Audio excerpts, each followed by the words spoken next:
शेतकरी मित्रांनो नमस्कार। सर्वप्रथम आपल्या YouTube चॅनलमध्ये सगळ्यांचं स्वागत। आजचा व्हिडिओ देत असताना आपण द्राक्ष प्लॉटमध्ये म्हणजे जे आरलीच्या छाटण्या असतील त्या छाटण्यांमध्ये किंवा सुरुवातीला जे दव धुकं त्याचबरोबर झालेला अतिरिक्त पाऊस आणि याच्यामुळे नायट्रोजनचं प्रमाण वाढल्यामुळे बऱ्याच ठिकाणी गळी कुजीचा प्रादुर्भाव त्या ठिकाणी होतो।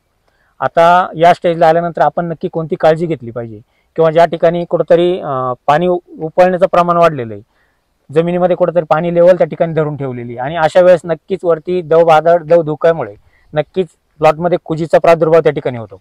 आता हे सर्व कामकाज करत असताना आपण 2 ते 3 महत्त्वपूर्ण काळजी घेणं गरजेचे आहे की आपण दव धुक्यामध्ये असतील त्या फवारण्या वेळच्या वेळेवरती घेणं। लक्षात घ्या, ज्यावेळेस तुमच्याकडे 5-6 तासाच्या वरती पाणी साचतं, घडामध्ये पाणी धरून ठेवलं जातं, त्यावेळेस नक्कीच त्या मण्याचं जे देठ म्हणतो आपण ते कमकुवत झाल्यामुळे त्या ठिकाणी तुम्हाला कुजीचा प्रॉब्लेम त्या ठिकाणी येतो। मग अशा वेळेस आपल्याला डावणीचा सुद्धा प्रादुर्भाव वाढू शकतो। लक्षात घ्या, देठावरील डावणी असेल, तुमच्या मण्यावरती येणारी बुरशी, सफेद बुरशी आणि त्याच्यामुळे डावणीचा प्रादुर्भाव असेल तो नक्की त्या ठिकाणी होतो।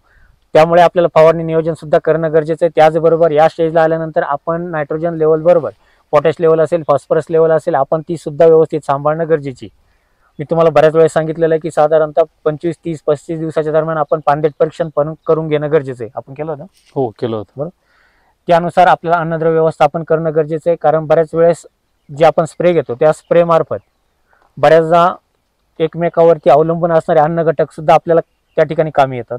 मग अशा वेळेस आपल्याला कामकाज करताना लक्षात घ्या, पोटॅश लेवल, फॉस्फरस लेवल चांगली ठेवणं, त्याचबरोबर जे आपण झाडामध्ये स्टोरेज कमकुवत असल्यामुळे नायट्रोजनची लेवल वाढणं आणि त्यामुळे होणारी कूज ती थांबवायची असेल तर आपल्याला त्या ठिकाणी बुरशीनाशकांचा योग्य वापर करणं, दुय्यम अन्नद्रव्यांमध्ये तुमचं झिंक असेल, कॅल्शियम असेल, याची सुद्धा व्यवस्थित नियोजन ठेवणं। आज जर बघितलं प्लॉटला पूर्ण काळोखी एकसारखी आहे, आपल्या वरचा प्लॉट सेट झाला। हो, सेट झाला। किती दिवसाचा प्लॉट आहे तो? आज 41 दिवस त्याला। समाधानी आहे? हो, माल 100% माल चांगला आहे। चांगला माल। आता लक्षात घ्या, आता हेच कामकाज करत असताना तुम्हाला नियोजन, मी तुम्हाला बऱ्याचदा सांगितलं की आपल्याला एक्सेस नायट्रोजन, बरेच शेतकरी त्या ठिकाणी खोडाला जखम वगैरे करतात। बऱ्याचदा ज्यावेळेस दव पकडल्या जाते किंवा पाऊस होतो त्यावेळेस नक्कीच ज्यावेळेस घड आपले पाणी धरतात त्यावेळेस आपण कोणती काळजी घेतली पाहिजे का? तर आता लक्षात घ्या, जे शेतकरी आता काम करताय, ज्या प्लॉटांमध्ये मी गेलो असेल किंवा जे प्लॉट व्हिडिओ बघतायत त्या ठिकाणी ज्या ठिकाणी तुम्हाला पाणी धरण्याची क्षमता त्या घडामध्ये जास्त असेल अशा ठिकाणी आपल्याला ती काडी या ठिकाणून कट करून घ्यायची। लक्षात घ्या, ही काडी कट केल्यानंतर ज्या ठिकाणी नायट्रोजन एक्सेस असेल त्या ठिकाणाहून आपलं एक्सेस नायट्रोजन बाहेर पडण्यास त्या ठिकाणी मदत होईल। किंवा आपण घराच्या पाठीमागील म्हणजे जे आपण घराच्या पाठीमागचं जे पान म्हणतो आपण ते आपण कट करून घेणं गरजेचं आहे। ते जर कट केलं तरीही देठामार्फत आपलं एक्सेस नायट्रोजन होणारं कमी होईल। अशा पद्धतीने जर नियोजन केलं तर नक्कीच आपल्याला त्या ठिकाणी फायदा होईल। त्याचबरोबर ज्या ठिकाणी गर्दी असेल त्या ठिकाणी तुमची काडी फेल गेलेली असेल त्या ठिकाणची काडी सुद्धा तुम्ही कट करू शकता, जेणेकरून तिथून सुद्धा आपल्याला जखम झाल्यामुळे पाणी निघून जाण्यास मदत होईल आणि नक्कीच आपल्याला प्लॉटमध्ये चांगले चेंजेस असतील, चांगलं नियोजन त्या ठिकाणी करता येईल। आता हे करत असताना आपल्याला फवारण्या सुद्धा तितक्याच महत्त्वपूर्ण असणार आहेत। फवारण्यांमध्ये तुम्हाला पहिली फवारणी फॉलिक्युअर, बायर कंपनीचं फॉलिक्युअर आपल्याला घ्यायचं 200 लिटर पाण्यासाठी 150 मिली आणि एंट्राकॉल 500 ग्राम अशी एक फवारणी आपण घेऊ शकतो। किंवा त्या ठिकाणी आपण आदामा कंपनीचं कस्टोडिया सुद्धा आपण त्या ठिकाणी घेऊ शकतो। कस्टोडिया तुम्ही 200 लिटर पाण्यासाठी 250 ml या प्रमाणात आपण त्या ठिकाणी कस्टोडियाची एक फवारणी करू शकतो। डावणीचा प्रादुर्भाव होऊ नये याच्यासाठी सुद्धा आपण तुमचं किरारीची एक फवारणी आपण घेऊ शकतो। आता किरारी घेत असाल तर 140 मिली एकरी आपल्याला घ्यायचे। त्यासोबत आपण बॅसिलस, चांगल्या कंपनीचं बॅसिलस आपल्याला 200 लिटर पाण्यासाठी 500 ml या प्रमाणात घ्यायचे। अशा पद्धतीने एक फवारणी घेतली तर नक्कीच आपल्याला डावणीचा सुद्धा प्रादुर्भाव त्या ठिकाणी कमी होईल। त्याचबरोबर पानदेठ परीक्षण केल्यानंतर आपण त्याच्यानुसार त्याची अन्नद्रव्य पूर्तता आपण करून घेणं गरजेची। मग अन्नद्रव्यांमध्ये ज्याची डिफिशियन्सी असेल त्याचं योग्य प्रमाण आणि योग्य पानांची साईज, वाढीची क्षमता ही सर्व लक्षात घेऊन आपण त्या मात्रेनुसार आपल्याला डोसेस स्प्रे मार्फत पूर्तता करून घेणं गरजेची। आता हे जर नियोजन आपण व्यवस्थित पद्धतीने केलं तर नक्कीच आपल्याला प्लॉटमध्ये चांगलं नियोजन करता येईल आणि कुठेही गळीकुजीचा प्रादुर्भाव त्या ठिकाणी होणार नाही। हेच करत असताना आपल्याला रूट डेव्हलप कायमस्वरूपी ठेवणं सुद्धा गरजेचे आहे। मी बऱ्याचशा व्हिडिओमध्ये पण सांगितलेलं आहे आणि आज पण सांगतो की आपण ज्या वेळेस आपल्याकडे सततचा पाऊस होतो, पाणी साचलेलं राहतं, अशा वेळेस आपली मुळी त्या ठिकाणी कूज होते म्हणजे त्याला इन्फेक्शन तयार होतं, मुळी त्या ठिकाणी सडते।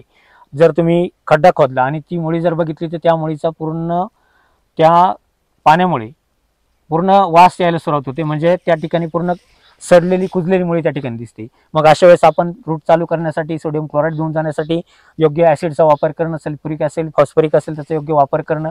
त्याचबरोबर ज्या ठिकाणी तुमची मुळी लाल स्वरूपाची असेल, तांबड्या पद्धतीची असेल अशा ठिकाणी आपण एकरी 2 ते 3 लिटरपर्यंत फॉस्फॅनिक ॲसिड म्हणजे संचार 40 असेल आपण ड्रिपच्या माध्यमातून देणं, या पद्धतीने जर नियोजन करून आपण व्यवस्थित रूट परत डेव्हलप केली तर आपल्याला चांगला फायदा त्या ठिकाणी होईल. आजच्या व्हिडिओमधून ही आपल्याला महत्त्वपूर्ण माहिती प्रत्येक स्टेजेसला राहणार आहे, कारण बऱ्याचदा ज्या आर्लीच्या छाटण्या याच्यानंतर परत छाटण्या होतात, त्याच्यानंतर परत आपल्या ऑक्टोबरच्या कटिंग असतील, या कटिंगांना सुद्धा पावसाचा असेल दवधुक्याचा असेल प्रॉब्लेम नक्की येणार आहे. त्यासाठी आपण या व्हिडिओमार्फत जी माहिती दिली ती प्रत्येक शेतकऱ्यापर्यंत पोहोचणं सुद्धा तितकीच गरजेची. आता डिपिंगचं नियोजन आपण हँडडीप फर्स्ट डीपची आपण म्हणतो ती हँडडीप आपण कोरड्या वातावरणामध्ये करून घेतो. लक्षात घ्या, आता ही हँडडीप करण्याचं कारण सुद्धा की आपल्या देठाला मजबूती चांगली मिळणं गरजेची, त्याचबरोबर पानांना काळोखी असणं गरजेची. याच्यासाठी सुद्धा तुम्हाला फवारणी घेणं गरजेचं आहे. मग त्या ठिकाणी तुम्हाला मॅग्नेशियम सल्फेट असेल, कॅल्शियम असेल, त्यासोबत आपण काळोखीसाठी आपण कोजनचा वापर करतो, बरोबर. कोजन लक्षात घ्या, या फवारण्या सुद्धा आपल्यासाठी फार महत्त्वपूर्ण असतात आणि आलेलं शेड्यूल प्रत्येक शेतकऱ्यांनी व्यवस्थित फॉलोअप करणं सुद्धा तितकंच गरजेचं आहे. आता याच्यानंतरच्या ज्या कटिंग आहेत, बरेचसे प्लॉट तुमच्या बरोबरचे छाटलेले, चांगल्या पद्धतीचे माल पण आलेले, क्वचित एखाद्या प्लॉटला माल कमी असेल, काही स्टोरेजचा प्रॉब्लेम असेल, नवीन रिकटचे प्लॉट असतील, अशा प्लॉटांना नक्की अडचणी आल्या. परंतु जे प्लॉट व्यवस्थित आहेत, कमीत कमी 95% प्लॉट आत्तापर्यंत छाटणीपैकी जेवढे पण आपल्याकडे प्लॉट बुकिंग आहेत त्याच्यापैकी 95% प्लॉट अतिशय सुंदर पद्धतीचे आहेत. आणि देवकृपेने आपल्याला शेवटपर्यंत या मालांना चांगलं नियोजन असणं गरजेचं आहे आणि चांगलं सुखरूप यावेळेस आपला माल आपला व्यवस्थित पद्धतीने निघणं सुद्धा तितकंच गरजेचं आहे.